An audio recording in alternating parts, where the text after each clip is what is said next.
Assalamualaikum warahmatullahi wabarakatuh. Hello everyone, my name is Pujana Prameswari. I'm a student majoring in Tadris English.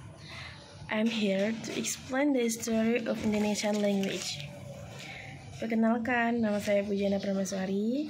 Saya adalah mahasiswa semester pertama, jurusan Tadris Bahasa Inggris, Fakultas Tarbiyah dan Ilmu Keguruan, Institut Agama Islam Negeri Pontianak. Saya di sini untuk menceritakan sedikit sejarah awal mula berkembangnya bahasa Indonesia. Baiklah, mari kita mulai. Bahasa Indonesia adalah bahasa resmi nasional Republik Indonesia. Bahasa Indonesia digunakan oleh warga negara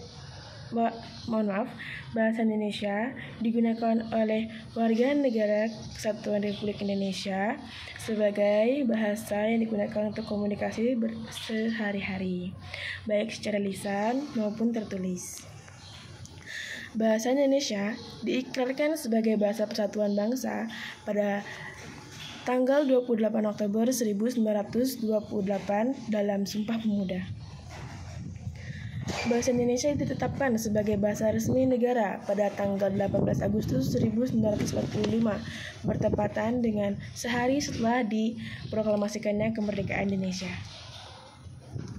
Bahasa Indonesia disenangkan sebagai bahasa internasional pada Kongres Internasional ke-9 Bahasa Indonesia yang diadakan di Jakarta pada tanggal 28 Oktober sampai dengan 1 November 2018.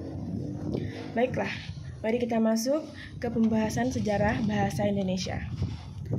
Bahasa Indonesia berasal dari bahasa Melayu Riau yang sudah digunakan sejak masa Kerajaan Melayu dan juga Kerajaan Sriwijaya.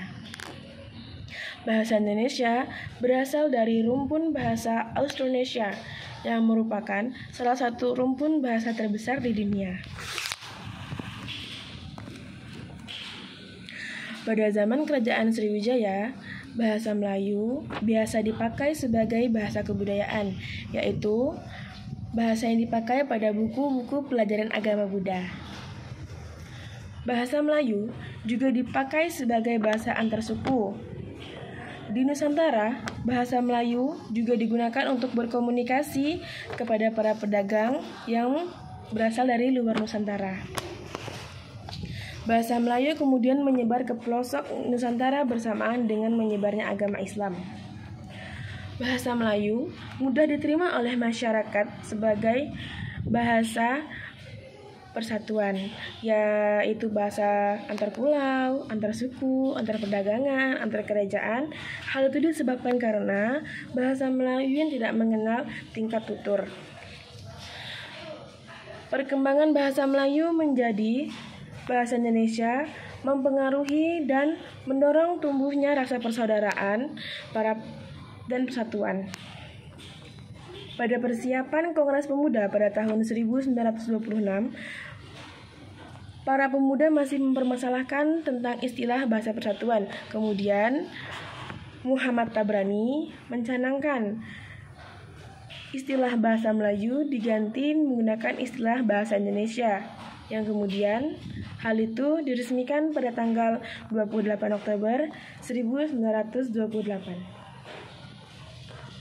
Para pemuda Indonesia yang terhubung dalam perkumpulan pergerakan mengangkat bahasa Melayu menjadi bahasa Indonesia, yaitu bahasa persatuan untuk seluruh bangsa Indonesia. Hal ini ditandai dengan lahirnya Sumpah Pemuda pada tanggal 28 Oktober 1928. Kedudukan bahasa Indonesia pada dasarnya adalah media untuk berkomunikasi. Bahasa Indonesia adalah lambang kebanggaan bangsa. Bahasa Indonesia mencerminkan setiap nilai-nilai yang Bahasa Indonesia mencerminkan setiap nilai-nilai yang dimiliki oleh bangsa Indonesia.